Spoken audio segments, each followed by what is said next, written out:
পরদিন সকালেই সে মুচিকে গিয়ে জিজ্ঞেস করলো, কি হে মুচি ভাইয়া, বড় যে ফুর্তিতে গান করো, বছরে কত রোজগার করো তুমি? মুচি বলল, সত্যি বলছি মশাই, সেটা আমি কখনো হিসাব করিনি। আমার কাজেরও কোনো দিন অভাব হয়নি, খাওয়া পড়াও বেশ চলে যাচ্ছে, কাজে টাকার কোনো হিসাব রাখবারও দরকার হয়নি কোনো দিন। বুড়ো মুচি রাত দিন কাজ করছে আর গুনগুন করে গান করছে। তার মেজাজ বড় খুশি, স্বাস্থ্যও খুব ভালো, খেটে খায়, স্বচ্ছন্দে দিন চলে যায়। তার বাড়ির ধারে এক ধনী বেনে থাকে, বিস্তর টাকা পয়সা, মস্ত বাড়ি, অনেক চাকর বাকর, মনে কিন্তু তার একটুও সুখ নেই। স্বাস্থ্যও তার ভালো নয়। মুচির বাড়ির সামনে দিয়ে সে রোজ যাতায়াত করে আর ভাবে, এ লোকটা এত গরিব হয়েও রাত দিনে আনন্দে গান করছে, আর আমার এত টাকা করি, আমার একটু আনন্দ হয় না মনে। গান গাওয়া তো দূরের কথা, ইচ্ছে হলে তো টাকা দিয়ে রাজ্যের বড় বড় ওস্তাদ আনিয়ে গাওয়াতে পারি, নিজেও গাইতে পারি, কিন্তু সেই ইচ্ছা কই। শেষটায় একদিন সে মনে মনে ঠিক করলো, সে এবার যখন মুচির বাড়ির সামনে দিয়ে যাবে তখন তার কাছে গিয়ে এ বিষয়ে কথাবার্তা বলবে। পরদিন সকালেই সে মুচিকে গিয়ে জিজ্ঞেস করলো, কি হে মুচি ভাইয়া, বড় যে ফুর্তিতে গান করো, বছরে কত রোজগার করো তুমি? মুচি বলল, সত্যি বলছি মশাই, সেটা আমি কখনো হিসাব করিনি।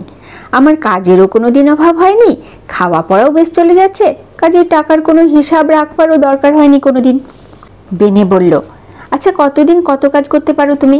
মুচি বলল, তারও কিছু ঠিক নেই, কখনো বেশি করি, কখনো কম করি। থলে নিয়ে সে মুচিকে বলল, এই নাও হে, তোমাকে আমি 100 টাকা দিলাম, এটা রেখে দাও, বিপদ আপদ অসুখ বিসুখের সময় কাজে লাগবে। মুচির তো ভারী আনন্দ, সে সেই টাকার থলেটা নিয়ে মাটির তলায় লুকিয়ে রেখে দিল।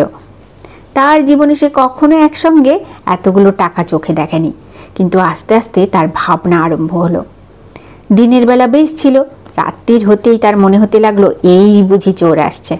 বিড়ালে ম্যাও করলেই মনে ভাবলো, ওই রে, আমার টাকা নিতে এসেছে।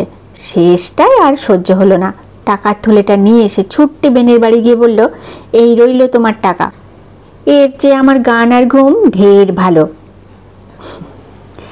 এই গল্পটা সুকুমার রায়ের লেখা টাকার আপদ, অনেকদিন আগের গল্প তো, সেই জন্য তখন 100 টাকাও অনেক বেশি টাকা ছিল। আর সেই 100 টাকার চিন্তায় মুচি কিছুতেই ঘুমোতে পারছিল না। শেষে টাকার আপদ বিদায় করে তবে গিয়ে তার ঘুম এলো। গল্পটা কিন্তু ভালোই, তাই না? যাদের বেশি টাকা থাকে তাদের বেশি চিন্তা, ঘুম হয় না ভালো করে। তো আজকের গল্পটা আপনাদের কেমন লাগলো সেটা লাইক কমেন্ট করে জানাবেন, আর পরবর্তীতে আবার একটা সুন্দর গল্প নিয়ে চলে আসবো। ততক্ষণ পর্যন্ত টাটা বাই বাই, ভালো থাকবেন সবাই।